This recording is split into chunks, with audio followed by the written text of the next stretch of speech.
What are some of the kind of lessons learned from Saturday's game when you guys come out of that and look back at how you guys played?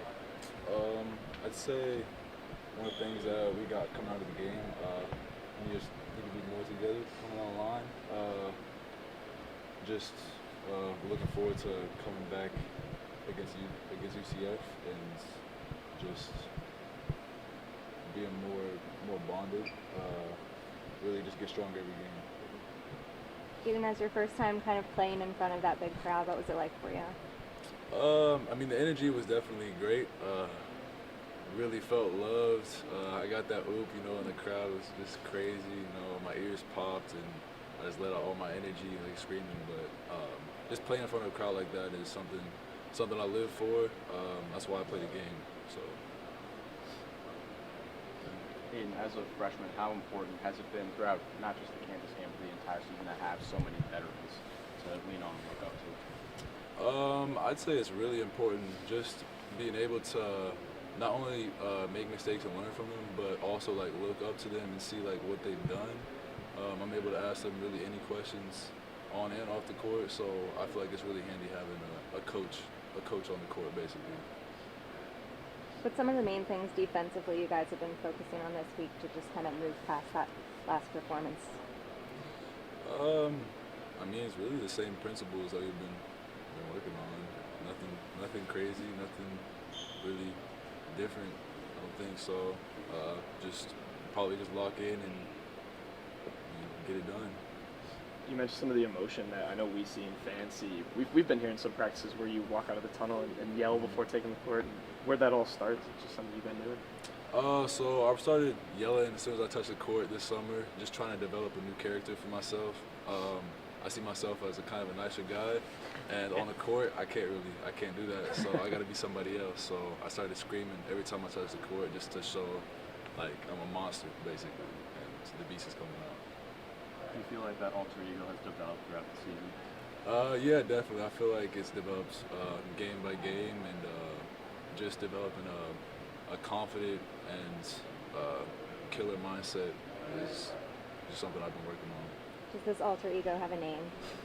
Not yet. I'm All thinking right, let us know. I'm trying to think of something. Maybe the fans will come up with something, but I don't have anything yet.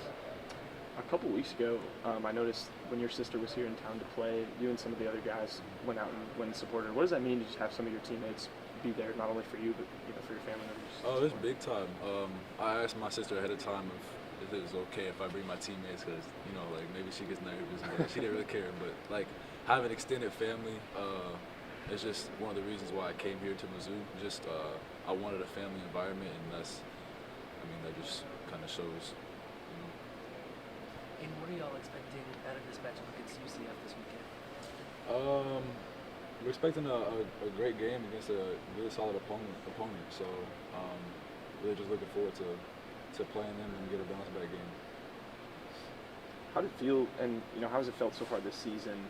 Being one of the younger guys, having kind of the trust that Gates seems to have in you, especially against Kansas, playing some big minutes there and making a difference. It feels good. I feel like I've been gaining more trust over time. I think that's also correlates to me building a different character. I can't really be nice on the court, so I feel like he's been trying to preach that to me, change my disposition on the court. So. Are you feeling more comfortable as the games go along in a college basketball environment, especially at the Division I level? Yeah, I would think so.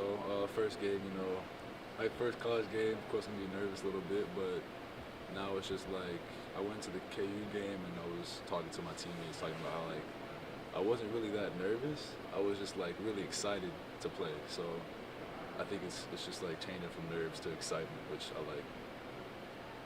So going back to that alter ego you talked about, when did you realize that you kind of needed to switch things up? And was it a specific reason, or was it just a mindset you wanted to change? Well, coming from high school, playing against 16-year-olds, 17-year-olds, to playing with 23-year-olds, it's just the energy is something that I needed. Like screaming after I dunk, like even like little things like that. It not only helps boost energy in myself, but my teammates, and so that'll help me in a college game. So I felt like developing an alter ego would allow me to bring the energy. So, yeah.